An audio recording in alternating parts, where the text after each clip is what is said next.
Hello, this is Sabika Sayyad and welcome to the print headlines. Nitin Nabin is formally appointed BJP president at the party headquarters with Prime Minister Narendra Modi and senior leaders attending the ceremony.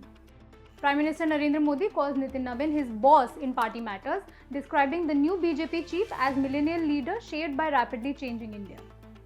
Leader of opposition in the Lok Sabha, Rahul Gandhi, says India's urban collapse is not due to lack of money or technology, but a lack of accountability, reacting to the death of a software engineer in Noida.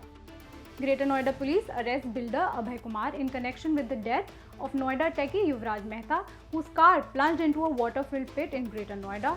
The accused named in the FIR was taken into custody by the Knowledge Park police station team. Supreme Court allows Punjab Kesari's newspapers printing presses to continue functioning, staying power disconnection ordered by the Punjab Pollution Control Board over alleged violations. Samajwadi Party chief Akhilesh Yadav blames rising gold and silver prices on what he calls the BJP's corrupt economic model, alleging black money is being converted into precious metals. The Enforcement Directorate raids 21 locations across Kerala, Tamil Nadu and Karnataka in a money laundering probe linked to alleged misappropriation of gold-plated copper artifacts from the Sabrimala temple. Indian pacer Mohammad Shami appears before election officials in Kolkata for a hearing under West Bengal's Special Intensive Revision Exercise, submitting required documents. US President Donald Trump calls the UK's plan to hand over sovereignty of the Chagos Islands to Mauritius an act of great stupidity, linking it to his push for US control over Greenland. Speaking at the World Economic Forum in Davos, European Union President Ursula von der Leyen says ongoing geopolitical shocks should serve as an opportunity for Europe, calling the current seismic change a chance to build a new form of European independence. Ursula also said that European Union stands in full solidarity with Greenland and Denmark, asserting that sovereignty is non-negotiable. She adds the EU will work hand in hand with Denmark and Greenland on economic and infrastructure support while cooperating with the US and partners on wider Arctic security. US President Donald Trump shares an altered map depicting Canada, Greenland and Venezuela as US territories on Truth Social, showing the image to European leaders in a doctored photograph. US President Donald Trump issues a new threat of 200% tariffs on French wines and champagnes for Macron to join his Board of Peace.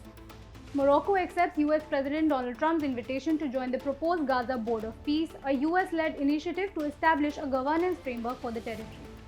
Israeli forces begin bulldozing a UNRWA headquarters in East Jerusalem as Israel tightens restrictions on humanitarian agencies. UNRWA says staff were forced out and devices were confiscated. US immigration officers allegedly break into a Minnesota home and drag a barely clothed man into the snow. The Department of Homeland Security says officers were probing 2 convicted sex offenders and a US citizen at the address.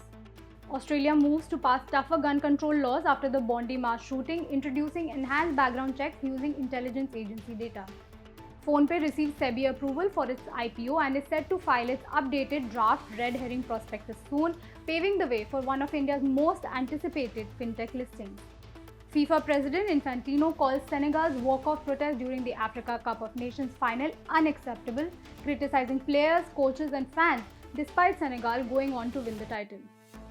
Naomi Osaka makes a striking fashion statement at the Australian Open, arriving at Rod Laver Arena in a wide brim hat, a white veil and carrying a white umbrella for a first round match. Osaka, a 2-time Australian Open champion, faces Croatia's world number 65 Antonija Ruzic in the final match of Day 3 at Melbourne Park. That's all we have for you today. We'll be back tomorrow with the latest.